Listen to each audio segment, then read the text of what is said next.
This is Pet Life Radio. Let's talk pets.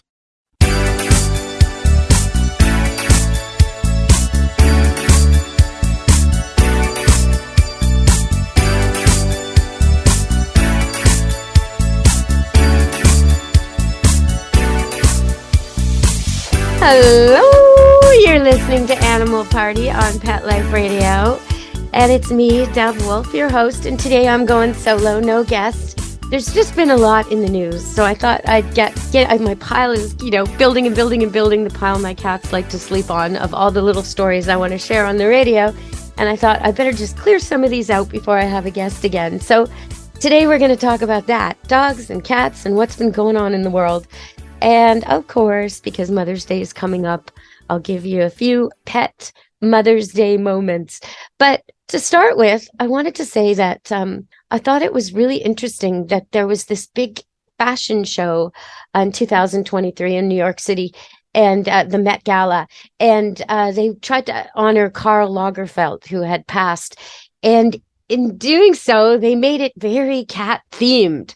Now, I'm not usually interested in fashion at all, but I found this fascinating, all the different ways they wove cat themes into the show. So if you're interested in that kind of thing, you might want to check that out. Very interesting. People dressed up as cats and cats woven into the designs and just a general feline-esque sort of a feel to the Met Gala this year. So I thought that was pretty cool. Okay, so going to the dog world. In 2022, the French bulldog, also known as the Frenchie, replaced the Labrador Retriever, upseated, took the lab off the throne of the most registered dog in America. Why do I do that noise? Because, well, it's kind of a mixed thing. I see why people like Frenchies. I do. And I'm sure the American Veterinary Medical Association is applauding this because they've now gone from a very low maintenance, very simple, hardly sees the vet dog to a dog that's there all the time. So congratulations to the Veterinary Medical Association. You now got number one dog, number one customer, all in one. Frenchies do come with some problems, some health problems, not quite as bad as some of the others. I mean, they're not the worst toy dog in terms of health, but you definitely want to get your vet insurance if you've got a French bulldog. Highly advise that. It will be well worth it in the end. With a lab, if the lab doesn't have hip dysplasia, the lab's probably not going to have much wrong with it its whole life till it's very, very old. And when it gets to be about 8 or 9 or 10, you want to start seeing the vet twice a year instead of once a year, just to make sure you're doing preventative care, treatment rather than emergency. Because so many of these things are really easy to catch and really easy to treat if caught early, and really expensive and difficult if not, when you get into an older dog. But basically, a lab is kind of like a wash and wear dog. I mean, it's got the repellent coat, and most of them don't have many skin issues. I will say, though, chocolate labs tend to have more sensitive skin than the black and the blonde varieties. So if you're looking for a real easy-to-own dog, go for a lab, or even better, a lab cross. There's so many of them in the shelters and the SPCAs, and they make amazing pets. There was a reason Labradors were the most popular. I mean, they're so easy to train. They're like the beginner dog. If you've never had a dog before and you want a dog that's going to be good with your kids, look for a dog with lab cross in it or lab. And that you can tell by the shape of the mouth a lot of times. It'll have floppy ears, even if it's a mutt, and it'll have a round shaped mouth, not a pointy shaped mouth. So when you look from above, if it looks like a shape of a V, like a wolf or a Malamute, that's a V. That's not a retriever. If it looks like a horseshoe, roundish, no corners, well, that's a retriever mouth, and that's the soft mouth. And that means that dog had some breeding for years from when we took them from, wild dogs and wolves and made them domesticated, had breeding that made it the kind of animal that would carry a wounded, dying duck without eating it or killing it. That has a mouth that's so gentle and yet strong that it can save people from drowning in the ocean. That's what Labradors did without making a mark on their skin. So that's the kind of dog you want for your kids. A dog who could take a pounding if they're in a wrestling match and they fall on him and nothing breaks. Unlike the little Frenchie, who might not be might be a little more delicate. And a dog whose skin and coat is made for all weather and easy to handle. On the other hand, if you want a little baby, you want a little dog to take on walks, and you want a dog that's welcome everywhere and is very inexpensive to feed and doesn't cost a lot to kennel, then a French bulldog might be your bet. Always friendly, always happy, always in a good mood. Nothing wrong with that. So, okay, next thing on the news, I wanted to talk about, okay, so this is really funny, and I'm going to tell you about it. So while we're on the commercial, if you want to Google it and look it up, you can see it. But there was a skit on Saturday Night Live in January, and the skit is called the Badminster Dog Show. So if you just type that in, the Badminster Dog Show, SNL, you'll find it on YouTube. Oh my gosh, it's so funny. It is so on. They've got the dog in the shaky category and a dog in a medical category. And they got all these dogs with major, major problems. One dog who will attack if it hears a beep. Another dog who has one of his body parts permanently outside of himself and needs to go to the vet regularly to have it put back in. I mean, variety of hysterical problems discussed on the Badminster Dog Show. So if you want to have a laugh, check that out. We're going to go to break, and when we come back, I'm going to tell you more. Well, I'm going to tell you about Viagra for dogs. Seriously? Yeah, seriously. It's not what you think. On Animal Party Pet Life Radio, stay tuned. How many of you have pets? My hand's raised. Now think about how lucky you are to have such a sweet little pet in your life, and that pet is lucky to have you too. But unfortunately, there are countless pets out there that don't have a home to call their own. However, Bob's from Skechers is trying to change that. So we developed Bob's for dogs and cats to help pets in need. With every purchase of adorable Bob's footwear or fun, stylish apparel, or even the cutest Bob's pet accessories, Skechers makes a donation to Petco Love to help save shelter pets. And with your help, we've already saved the lives of over 1 million pets and raised over $7 million. So while you're getting style and comfort with features like Skechers' famous memory foam cushioning, you're also helping to save an adorable pet in need and helping another lucky owner be connected with a future best friend and companion, because happiness is having a loving pet by your side. Find Bob's at a Skechers store, Skechers.com, select Petco locations, or wherever stylish footwear is sold. Let's Talk Pets on PetLifeRadio.com.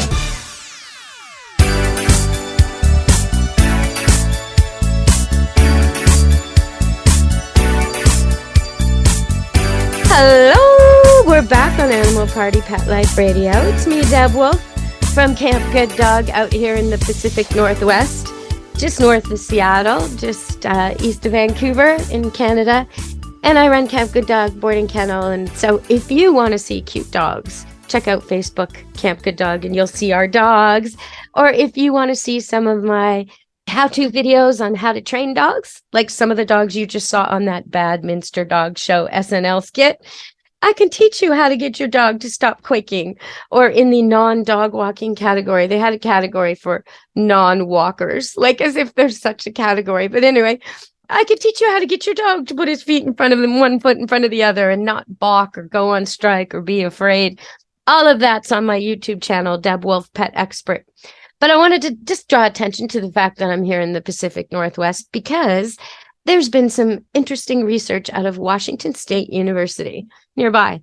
And what they found, there's a terrible condition called, I'm probably mispronouncing this, but it's megaesophagus. And what happens is the esophagus in a dog overgrows, doesn't stop growing, and becomes ineffective at opening and closing.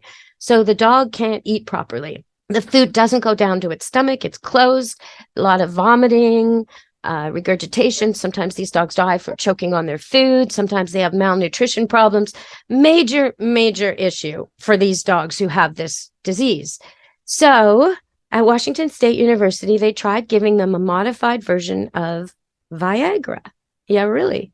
And it worked. I can't think of a better use for Viagra, really. But anyway, it worked. So these dogs, the esophagus now clears and they can eat and they don't die and they don't throw up and they're not aspirating all the time and they're not choking on their food, which is so hard for the owners to watch. Imagine you have a pet that's hungry and you feed it and it can't eat and it throws up and it chokes and you're constantly at the vet and And all you have to do is give a little bit blue pill and boom, presto, problem gone. So well done, researchers at Washington State University. That's fantastic news. And if you're out there with a dog with this problem, talk to your vet about looking up this research, because this is groundbreaking and it could help your pet right now. Okay, so moving along with some more of the news. I noticed that in the actual real life Westminster Dog Show, the winner this year was a Pekinese called Wasabi. And if you look at this dog, it's everything people who hate dog shows and criticize foo-foo dogs speak about. It's got massive hair. It looks like a pillow with a tiny little face in the middle. Beautifully groomed, lovely little dog. Okay, but Pekinese. What's with the Pekinese? Well, sometimes that one's very well behaved. He won the show, but sometimes they're not so well behaved. So I want to thank the person who wrote in when I asked for cat questions to ask Dusty Rainbolt. Someone wrote in a dog question. So I wasn't going to ask Dusty Rainbolt, the cat wrangler, how to get your Pekinese to stop barking at people. We're going to cover that today. First, we're going to go back to break, and then we'll come back and talk about how to get your Pekinese to stop barking at people. There's a little bit of quiet training tips on my Deb Wolfe-Pet Expert YouTube. If you want to look that up, you can see how to use treats to train a barking basset whose owners had inadvertently trained it to bark to get a cookie. How to train it to quiet to get a cookie. Very simple. It's all in the timing. A dog will do what works. If barking works to get it a cookie and it likes cookies, it will bark. If quiet works to get it a cookie and it likes cookies, it will be quiet.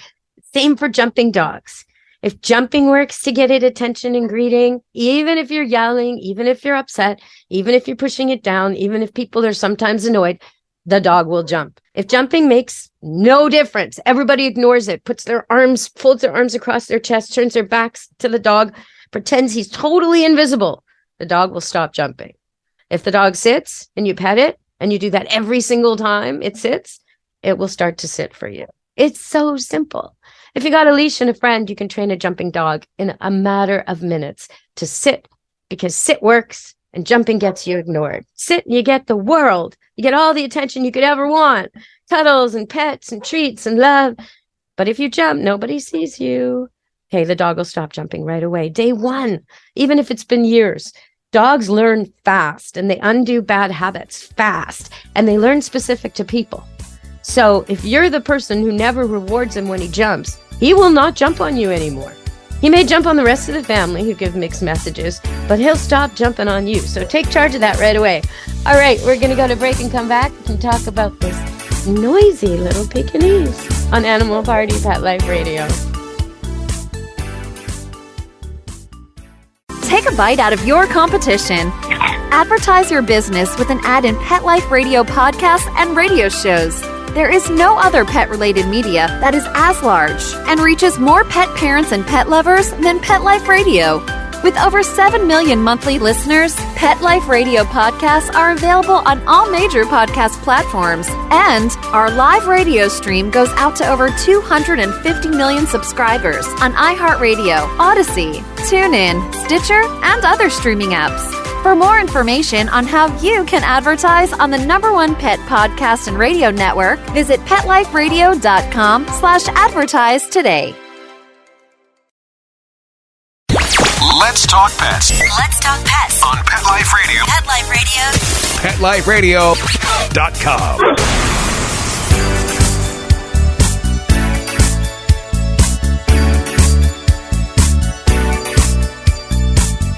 Hello, we're back on Animal Party Pet Life Radio. The noisy Pekinese. What's up with this dog? Okay, so why does this little tiny dog all the time when it sees new people, and maybe even familiar people, and maybe when it wishes to see people, and maybe when it's expecting that maybe people might come? I mean, the email really spelled out, this dog is a noisy dog.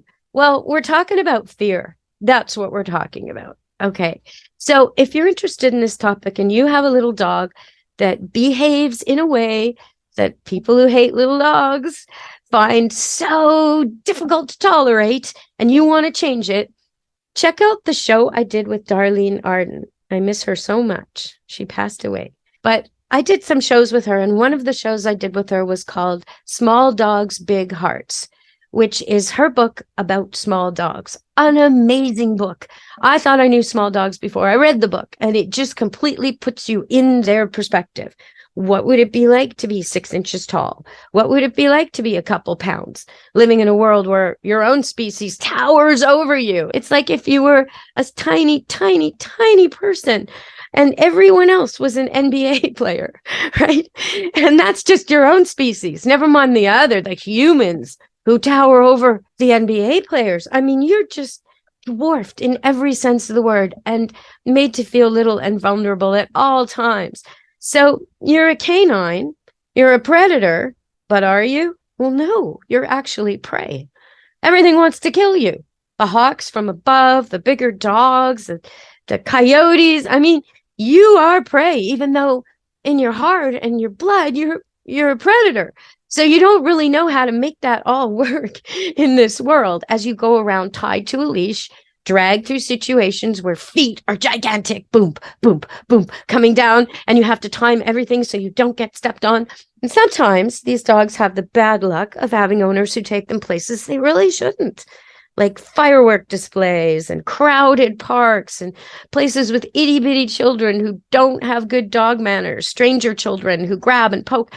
You got to keep in mind, this is a tiny little creature, the Pekinese, and it's got the heart of a predator.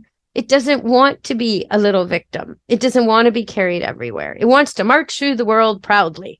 And that's why it's barking. It's sending out a warning. I'm a dog. I'm a canine. I'm a predator. Leave me alone. Don't bug me. I'm okay. Everywhere it goes. Now, of course, because it's so tiny, this message is not well received. It makes big dogs think this is amusing and come over to check out the situation, right? And it doesn't deter the predators. They just hone in. Oh, look, squeaky toy. Oh, look, there's something interesting. And yes, a Pekingese does sound a lot like a squeaky toy at times. Bad coincidence for the Pekingese. So dogs all over the place will see this tiny little thing on a leash and not know if it's a dog or a cat or a mouse or a rat and be all prey, give the prey, get all excited, get a little adrenaline rush, get ready to go ambush it. And that's when, of course, this little guy says, no, I'm a dog, I'm a dog, I'm a dog, don't. But it says it in such a wimpy little way because of its little tiny body. It sends out a mixed message. So a dog that's out to prove itself will come over and harass it. Okay, so I'm just explaining all the reasons, but how do you make this dog more confident? Well, the first thing is when it barks and you're in a controlled situation like at home, use my video on YouTube. Use that to teach it the word quiet. Have treats, get it to bark on command, then get it to be quiet. The treat always comes when the dog is quiet, never when it's barking. So, if you say, speak, and the dog, boop, boop, boop, good boy. Okay, quiet. Good boy, quiet. You're so good. It takes a lot longer, right? You spend a lot more time on the quiet, petting him, giving him cookies. Oh, quiet is so good. You're so good. You're so good. And okay, so once you got that down, he knows what quiet means now. So now when you're out and about, you want to use your leash to give him really strong heel commands, get him walking with you, not pulling out in front, not ever on a flexi leash. Flexi leashes are great for well-behaved dogs. But if your dog is challenging you, get rid of the flexi leash, get a regular leash.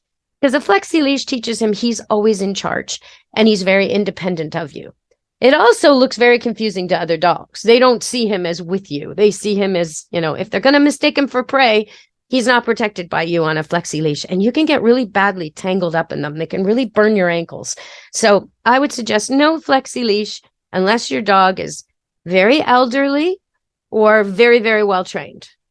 Otherwise they're really not that useful. Possibly instead of off leash times when there's no other dogs around, that can also be a use for them.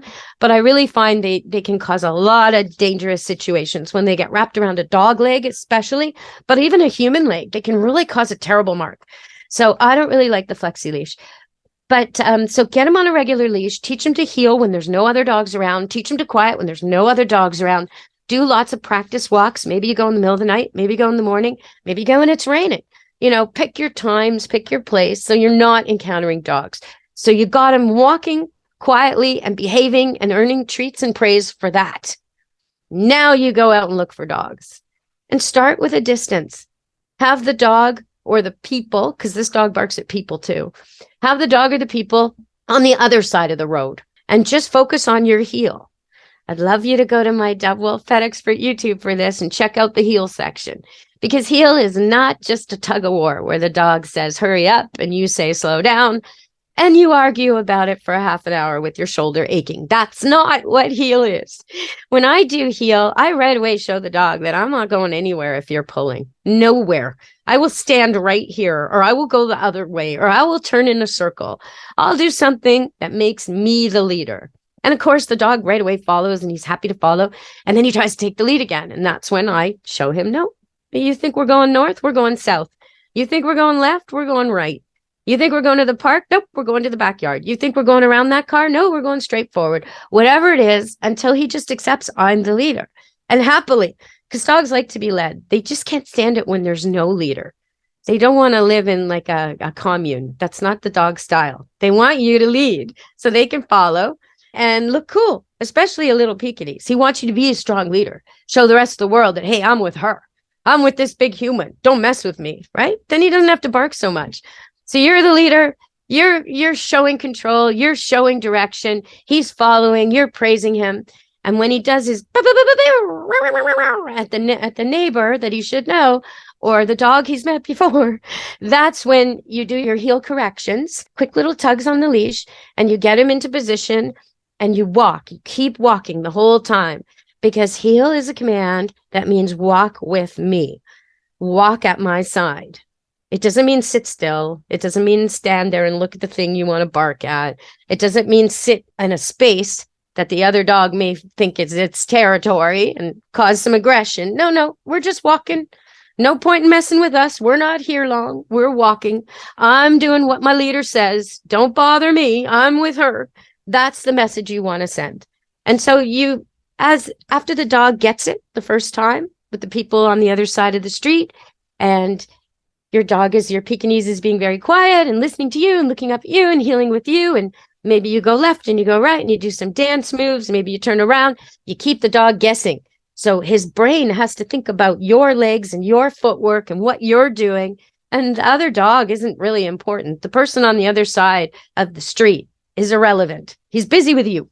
So once you've got that happening, you can start to get closer and closer. And if ever he starts to act up, you just go a little bit further away, get him back in the groove of listening and quiet until you can go closer. Now, and while you're working on all this, because the Pekinese that we're talking about is an older dog, and he's been practicing this barking habit for years. And when he goes off, the people sort of usher him away. Nobody wants to be near him. So the other people leave, the dogs leave, everybody gives him. So he's learned if he freaks out and barks a lot, he's safe. Everybody backs up. So we're going to teach him, no. We go where we want. We go around people. We go around dogs. And you're safe when you listen to us. You're safe when you quietly heel. So with that, you got to make sure you don't put him in any danger. You don't take him to the dog park when there's a bunch of disobedient dogs getting too rough and the owners aren't paying attention. That's not your time, right? You stage situations where he's always super safe, super protected. You don't have to worry about it. You could do it in your backyard. You can do it in someone else's backyard. And get him meeting dogs. Get him meeting people. Start socializing this dog, because part of the problem is he hasn't had enough positive experiences.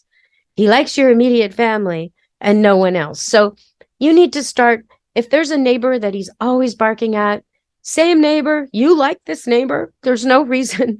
Invite that neighbor over for a snack or tea or coffee or whatever. Have the dog on leash in the house for this and practice what I just said, all of it in the house, until the dog can accept that this is our friend. This is our friend who comes for coffee. Once you've made one friend, you can make another friend and another friend and another friend. And gradually the dog's worldview starts to change. He doesn't think of the world as all enemies. He starts to think of the world as friends he hasn't met yet. So that's what we want. Okay, if you have any more questions about come, sit, stay, heel, cats who won't play, cats who attack you, cats who sleep on your head, anything at all, send them to me. You can do it on Facebook, Camp Good Dog, or Deb Wolfe-Pet Expert YouTube. That's a good place to go, because that's where all my videos are for training. Okay, so Mother's Day is coming up. And I do want to talk a little bit about some Mother's moments here. Sometimes I've read so often, I used to read that a mother dog does not recognize her young once they're grown. I've talked about this before on the show because it really bugs me when these sort of wisdoms get repeated and interpreted as facts, and there's no fact to it.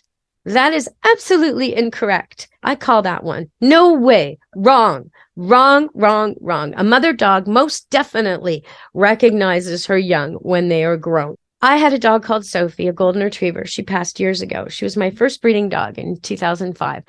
And she had golden doodles. And sometimes the golden doodles would grow to be bigger than her, especially the males. And sometimes they'd come back to my boarding camp years later, like 6 years, 7 years, 8 years. Every time she recognized them. It didn't matter how big they were or how long it had been. She would do the same thing with her puppies, whether they were little or big, and not with any other dogs ever. And what she would do is first, when she would greet them, so she'd get all excited when they came to the kennel. She knew before she even sniffed them. But when she got into the field with her grown offspring, she would groom them from head to toe. She would start with their eyes, clean their eyes, and then she'd clean their ears, and then she'd clean their head. And this grown dog, no matter how big or tough or old or whatever, no matter what his personality was elsewhere, he would stand perfectly still like a little itty bitty puppy with his eyes squinted shut and his head lifted, just in ecstasy. And she would lick his eyes and then his ears, and slowly move back till she'd licked him pretty much from head to toe, all along the back. She wouldn't do his legs, but she'd do all along the back, all the way to the nether regions. And that was her greeting for her pups. And I saw her do it over and over and over for years. So why is it kind of conventional wisdom that mama dogs don't recognize their young? Well, the same dog, Sophie, if she was with a new litter of puppies, newborns or 1 month olds, 6 week olds, even 3 month olds, even already weaned and running around puppies, but young, vulnerable puppies, she would not accept one of her grown offspring. So if I were to bring her down to the kennel to a different field, she'd do the same thing she always does, greet them like they're her little baby. But if she were to meet that dog anywhere else closer, maybe up in the front driveway, or somewhere closer to where her new litter is, she would be aggressive. She will bark and growl and keep all grown adults away from her new litter, especially male adults that she doesn't know well. She may accept her mate or some of the dogs she's with constantly around her new puppies, but she's not going to accept one of her adult dogs who's just come back to visit because it's too risky for her, right? She doesn't know that they have good puppy manners or so her maternal instinct kicks in for the new litter above the grown puppy.